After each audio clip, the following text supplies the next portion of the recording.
This chat off because we don't want any distractions for what is going to be a very, very awesome game. We have a 3 versus 3 Argentina versus China. Two countries that are on the direct opposite sides of the world to one another. Fun fact: go to like there's a website that you can go to where you can basically place a pointer on a map and it will tell you where is on the direct opposite side of the map. Well, Argentina is directly opposite to Beijing, which is a fun little factlet. Obviously, they are on the opposite sides of the world. It's probably going to be about 300 ping latency or more. Who knows? Who knows? But this should be nice and it should be a really fun little game. I say little, but it's 3v3, so it's probably going to be quite big.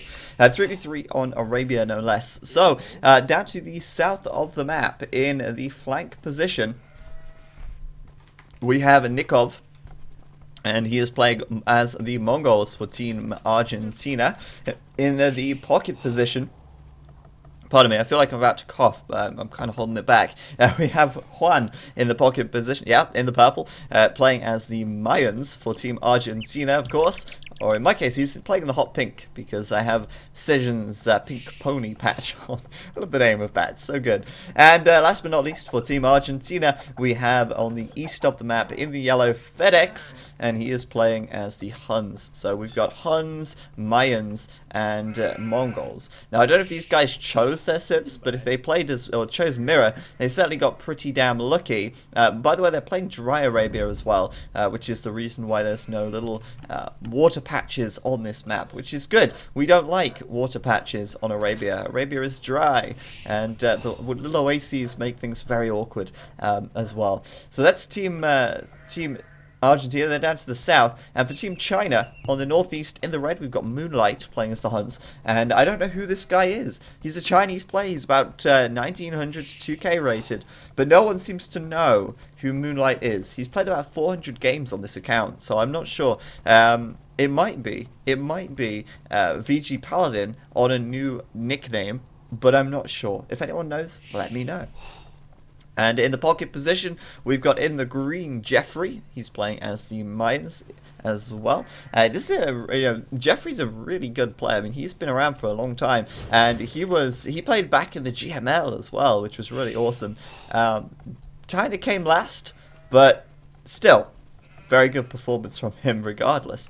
And last but not least, on the left side, Mr. Yo, the big rising star. He is, of course, playing in the teal as the Mongols. So on the left flank, we got Mongol versus Mongols. So I'm expecting to see scout rushing there. And on the right side, we've got FedEx Huns versus Moonlight's Huns, and in the pockets, of course, we have Mayans versus Mayans. So they definitely went Mirror, but the fact that they got these civs in Mirror is a little bit too suspicious, you know.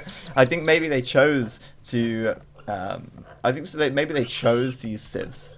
Possibly. Anyway, I'm going to turn the graphs off here because the graphs can be a little bit distracting, but we'll keep up the ratings and the bottom section anyway.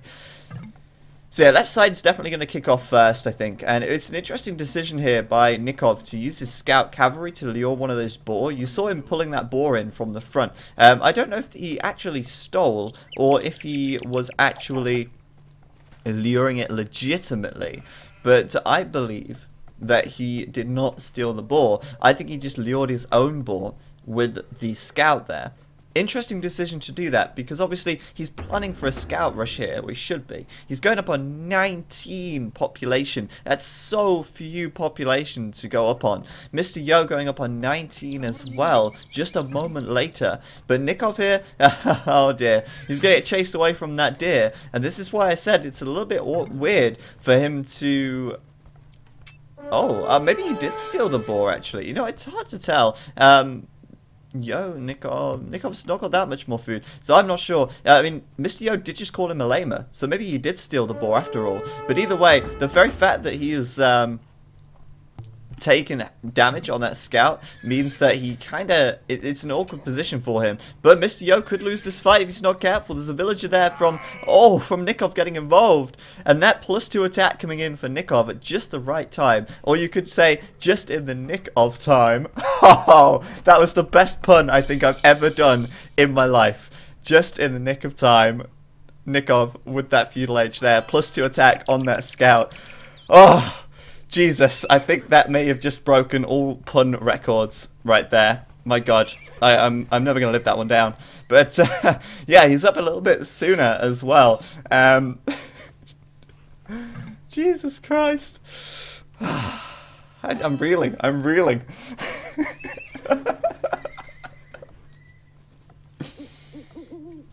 Let me regain some composure here. Everyone's losing it. Oh, so dirty, I know. But yeah, he's coming forwards with those scouts now, of course, looking to find some damage. And Nikov, sorry, not Nikov, Yo here on the front. Taking a lot of berries, 7 villagers on berries, which is a lot, by the way. On the right side, Moonlight coming in with a drush. He's going to find a villager right in there on the lumber camp. Nicely done, as FedEx goes up to the feudal age for a scout rush. So interesting that Moonlight decided to go with the drush, but it's certainly paying off right now. This villager here, 1 HP, and he's blocked in. I don't know why he's not microing this a little better, but another villager gonna go down anyway. And great communication with the Chinese team here. Jeffrey coming in on this wood line as well, and yet another villager for FedEx going down. My God. Someone mail this guy a few more villagers. He needs them. Oh God, FedEx, yeah, of course. Another villager. Oh, Jesus Christ. This should not be happening. He should, oh my God. FedEx down to 21 population. He's 7 or 6 now down behind everyone else. And that's unreal. That was unreal, unreal. So Yo coming forwards with a spear here, and you know what? I think that FedEx, not FedEx, right? I think Nikov here actually did steal a boar with his scout, because Yo wouldn't have that many villagers on berries otherwise. So pretty nasty stuff from him, and looking pretty potent as he pushes out with a few scouts as well. But I can't believe it's possible to be so bad at this point in time. Somehow FedEx has the highest score in the game. Someone answer me this. How has he got the highest score after losing like 5 villagers in that wood line right there? I've got no idea. Moonlight back at home, walled up on his wood, walled up on his gold, and he's going to take his sweet time as he goes up to the feudal age now. Weak villager on the front though, and she is definitely going to die. And FedEx is going to try and get some revenge here. 1 villager will go down. Moonlight, another weak villager on these berries, but he sent it back to the TC, and I don't think he's going to let FedEx get too many villager kills here, that's for sure. Going to be very, very careful, very cautious. She's going to hop in the TC before she dies, and these scouts are going to take a bit of damage. But Moonlight's slowing down this archery range. However, look at that, archery range blacksmith. That's the kind of build you do if you want a fast castle, and that's very risky in my opinion. Very risky. So the pocket player Juan walling up pretty quickly. Jeffrey doing the same, walling up, taking no risks here at all from these scouts. And of course that means that if the scouts get deflected to the pocket players, they aren't going to be caught high and dry and lose a lot of villagers, because that could really hurt someone who's fast castling in this situation. So Jeffrey should be up to castle right about now. He's on the way up now as we speak. Juan already up a little bit faster, but I believe he might have an extra villager actually. Wow, he has. So no, sorry, he's got the same number of villagers. Juan's just a little bit faster, so well played by him.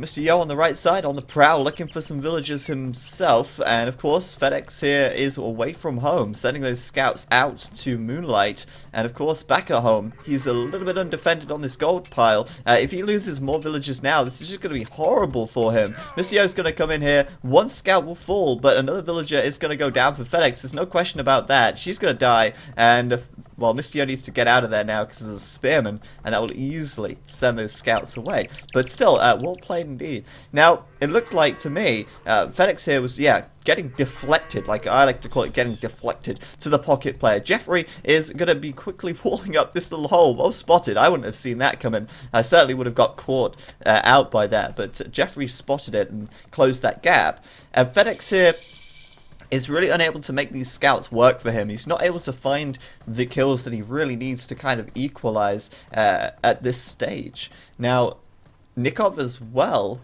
sort of on the prowl close to Jeffrey, but neither of them can get in, so they're kind of forced to just deal with the spears and try and find some kills where possible. At the moment, Mr. Yo has three less villagers, sorry, than Nikov, and Nikov going with a second stable at the moment, which makes me think he's on the way up to castle now, and he is, so he's at 25% of the way up. Mr. Yo is still feudal, and he's struggling to just get enough food at the moment to get to the castle age. So he's a little bit behind, and he's falling behind as he's kind of far behind in villages at this point as well now.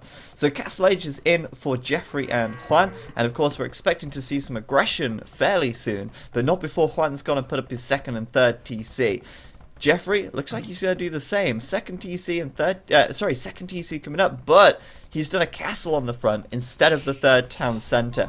So a very different style of play here. Jeffrey going for the castle quickly, which means he's going to be making plumed archers and looking for some aggression on the flanks or even the pocket to try and do some damage there. And Juan, meanwhile, going with a second and third TC, which means he's more inclined to boom this game. And, I mean, he's still taking a bit of stone, so that castle's going to be coming in, but not quite yet. So, Nikov's still finding kills in this wood line, which is really good. And I think this game, yeah, who was it? Nudsteman, I can't say his name, dude. But I think you're right. This one's going to go on YouTube simply for the pun there. I have to share that with the world. So, I mean, it's guaranteed YouTube material right now. Nikov is kind of baiting Yo around. He's now up to castle, though. And he's still got 5 scouts alive. He's got +1 defense. No bloodlines though, but I'm starting to think Nikov might be tempted here to do light cavalry. He's doing bloodlines at the moment, but light cavalry, is it worth it? It's hard to really quantify. He's got 5 scouts, 2 of which are very low, so but maybe it's not really worth it to do light cavalry, and it's better just to start making the knights and going forwards with those guys. Mr. Yo's wide open here. He looks like he wants to wall this off, but so far, he's not been given the opportunity to wall it, and Nikov finding more villagers in these cracks. Wherever he can get away with it, he's going to find a villager. Mr. Yo's spears are just out of position most of the time, and he's forced to build even more now as well. So this is really good play by the Argentinian team at the moment, but on the other side of the map, FedEx is still having a really rough night, or afternoon. It's nighttime for China, it's afternoon for the Argentinians, and it's evening for us in Europe. So there's a little bit of strange. Like, these guys are playing in such different time zones. They must be about 12 hours apart. It's unreal. But yeah, Moonlight in here, he's done so much damage so far this game. 10 kills so far. FedEx has got 11 though, and I'm amazed he's managed to find so many kills. I don't know where he's found these kills. I'm like gobsmacked. He's got more kills than Moonlight here, but I think it's must have been like those 4 or 3 militia that got sent in. So I think the Moonlight's playing better so far. And, I mean, he's really doing a lot of damage in here. Look at this wood line denied. This wood line at the back empty. FedEx is in trouble, really. Although saying that, he could really quickly turn things around with this Mangonel here. It looks like he's about to shoot. Oh, he's not. He's going back. A little bit lackluster, I feel. There you go. A shot coming in. And, of course, Moonlight will end up getting picked off by that eventually. He's going to try and take this Mangonel down, but it's too difficult to micro with this lag. These guys are playing in a ridiculous laggy situation, but look at that. FedEx down to 0 wood for a second there. Unable to even repair his Mangonel, but he's going to take down all of those crossbows. That's a great demonstration or example of where just a few crossbows can do a huge amount of damage, and where a single Mangonel can clean them all up. So really well played. But FedEx once again getting caught out. And this is just ridiculous. This shouldn't be happening. He's got no vision on the front here. His villagers are out on front. He nearly killed his own villager there with his Mangonel. And of course, Moonlight going to get out there now, knowing full well that he can't out micro that Mangonel in this situation. Nikov trying to keep the pressure onto Yo at the moment. And Mr. Yo right now making those camels, which is the right decision. Of course, this is the nice thing about the Mongols. They can counter the Mongols quite easily, in fact. Mr. Yo trying to get a conversion there, but he's going to force Nikov away simply by having these camels here. The upgrades are pretty much even on these guys. One has +1 attack, camels have +1 attack, sorry. The knights have +1 defense, and camels have the health as well. But hey, Jeffrey's coming in as well now onto FedEx. He's going to look for some damage or find some kills where he can. And FedEx is just having a rough time. Let's be honest, he's not really able to defend too well, even with this mangonel. And, I mean, so far losing 20 units, most of which are villagers at this stage. I mean, he might have lost 5 scouts, but that's about it. Not very good stuff at all. Meanwhile, Jeffrey and Juan going at it with their plumed archers. Jeffrey's definitely got the numbers advantage there, but of course Juan did get his castle up a lot later, so that's understandable. The third TC is up and running for Jeffrey though, so these guys have basically done a very similar build order, but Jeffrey put the preference on the earlier castle rather than the earlier TC, which is what Juan did there in the pocket. So again, I don't understand this. FedEx leaving his base with his mangonel. Why would you leave your base at this stage? What is the point to that? Serves no purpose. At this stage, FedEx is basically out. And this mangonel is way out of position. Why? Why does it need to be there? He was chasing down, I believe he was chasing down Jeffrey's, what are they called? Jeffrey's plumed archers. But my god, this is an absolute massacre back here. Look at that. 4 villagers going to go down right now. FedEx, in his siege workshop, he's got a mangonel, but I mean, still, he can't deal with these guys back here. The cavalry archers are just going to run away, and that leaves Moonlight with the 24 kills, the majority of which are villagers at this stage.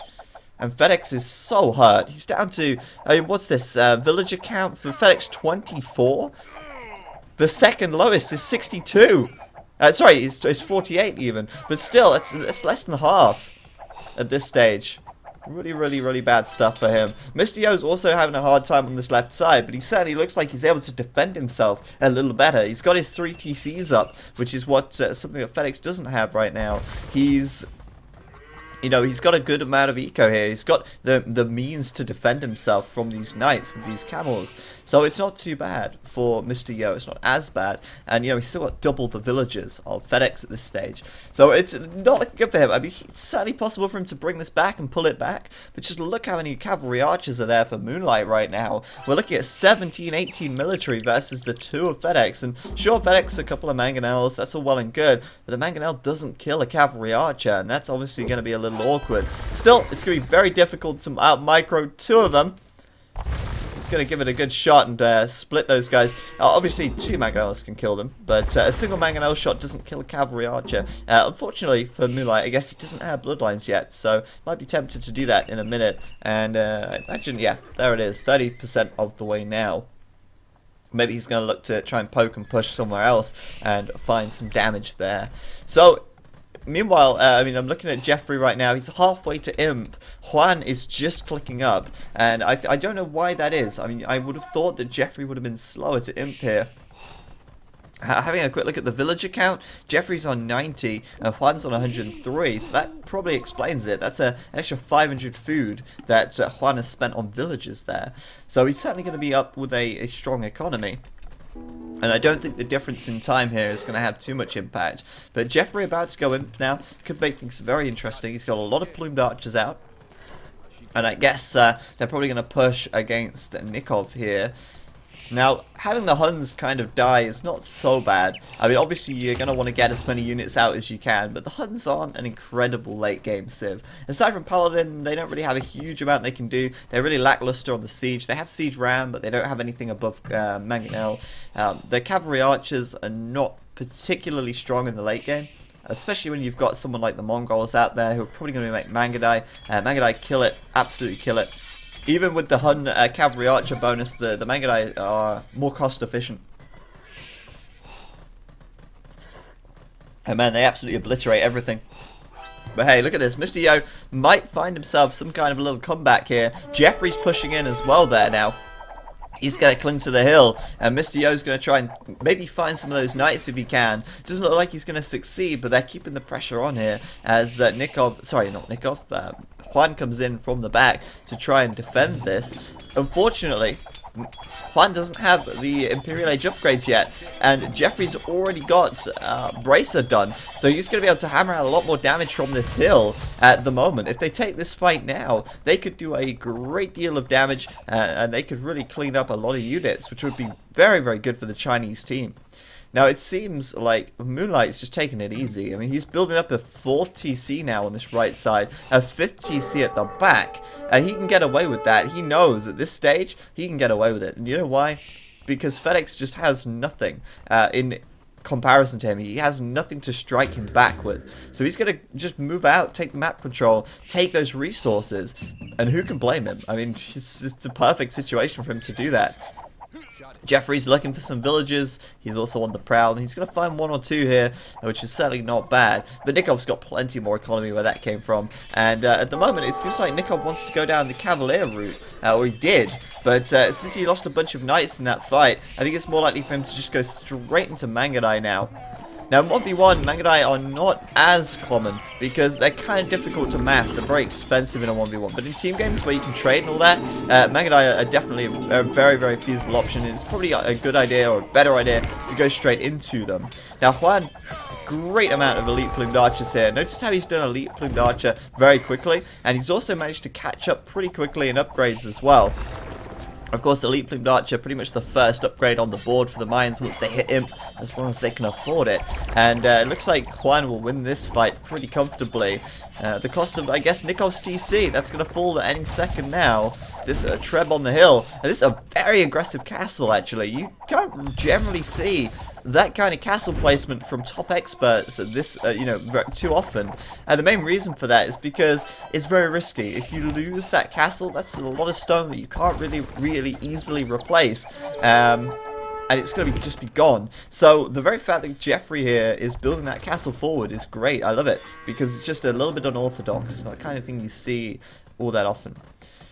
So is FedEx making his big comeback? Well, let's find out. He's got 54 villagers, which is less than half of, more than half of Mr. Yo at the moment. So he's kind of gaining on Mr. Yo right now. But Moonlight's Imp.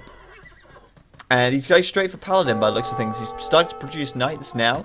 He's already got Bloodlines, of course. And Cavalier is coming in now as well. So, I mean, Yellow's going to get absolutely steamrolled in a minute. And Moonlight has got all the time in the world as well. That's the beauty of this. He's got all the time in the world. He can finish FedEx off as and when he pleases.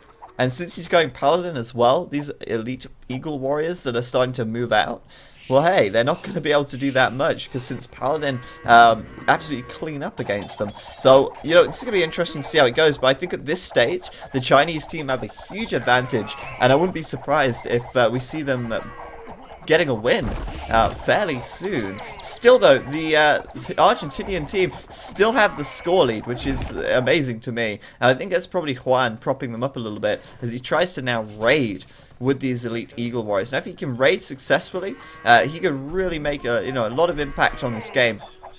But at the same time, whilst he's off raiding, he's got to kind of help keep his teammates safe. Jeffrey at the moment is pushing him pretty aggressively here. And whilst Nikov has got elite Mangadai done, and he has got some upgrades on them as well, they're losing this ground. Another forward castle from Jeffrey, and I like that a lot. I love it. Juan right now fighting though. He's done his HP upgrade here, which is pretty nice. He's done El Dorado, but Moonlight with the Cavalier, I don't know, he should be able to clean this up pretty comfortably. He's probably got Paladin on the way in a minute. Oh, I'm wrong. I'm very wrong. He can't afford that. His food has just suddenly disappeared, but I guess that's because he's sinking it into cabs at the moment. Still, Forging just coming in for the +1 attack, and he should be able to kind of just hold these Eagle Warriors here.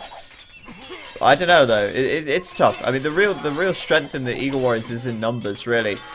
You know, they stream in hundreds at a time, and they just absolutely overwhelm everything.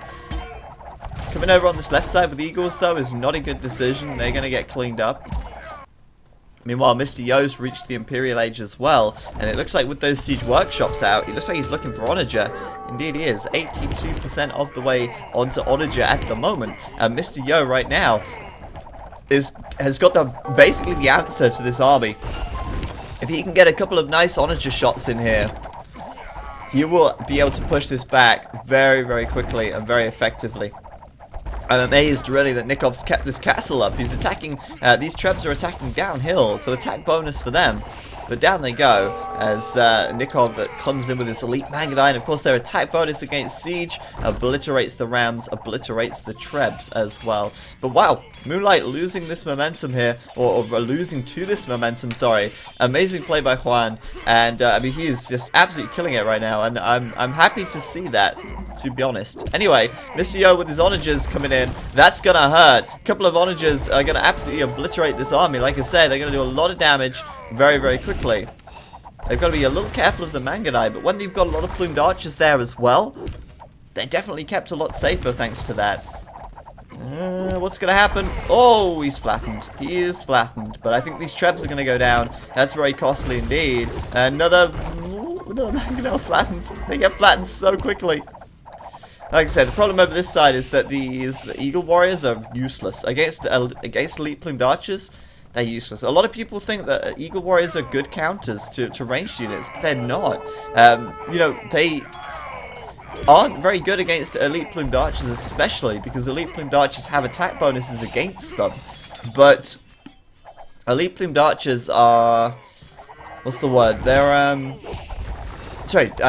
elite Eagle Warriors, sorry. They really do struggle against elite plumed archers, especially. But when it comes to taking down Siege, definitely worth trying to get them in there just to try and focus them down.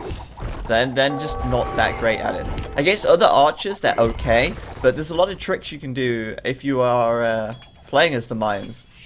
Oh, sorry, playing against the Mayans to keep your archers safe. But I can't believe this. I cannot believe this. Juan just absolutely cleaning it up at the back, and I mean, I can't believe it. He's just killing so much. Moonlight has gone from taking his time and just taking it easy, absolutely killing it against FedEx. And now he's just nothing. All of his villagers are inside of his TCs. Juan is taking down TCs with Eagles alone. Meanwhile, he's winning this left side with his teammate as well. It's unreal. It's unreal. Definitely worth the MVP status that he has at the moment as well. But hey, Siege Onager's done for Mr. Yo, and this could be huge. 9 range, of course, which is more than the Plumed Archer by 1. The Plumed Archer has 8 range, sorry. And now the question is, can these guys make the push here? Can they get in? Can they do the damage? Can they take down these castles and such and prevent Nikov from defending his base for long enough that FedEx, or fast enough that FedEx can't come back? And I think FedEx is coming back. He's on the way up to the Imperial Age. He's going to start doing Paladins himself in a minute. And Moonlight, the prime sort of contender to take down Nikov, take down FedEx on this right side, suddenly his economy is just gone. Absolutely gone. He's got Cavalier, fairly unupgraded. He's losing his TCs pretty quickly. Well, they're saying that this one back here didn't go down. I guess his Cavalier came and saved the day. Treb's gonna be repaired. No, he's gonna get swarmed. He's gotta lose that Treb, surely. That Treb's down, yeah. My god, Juan is playing well right now. 200 pop blocked, so easily done. And these guys are now starting to trade.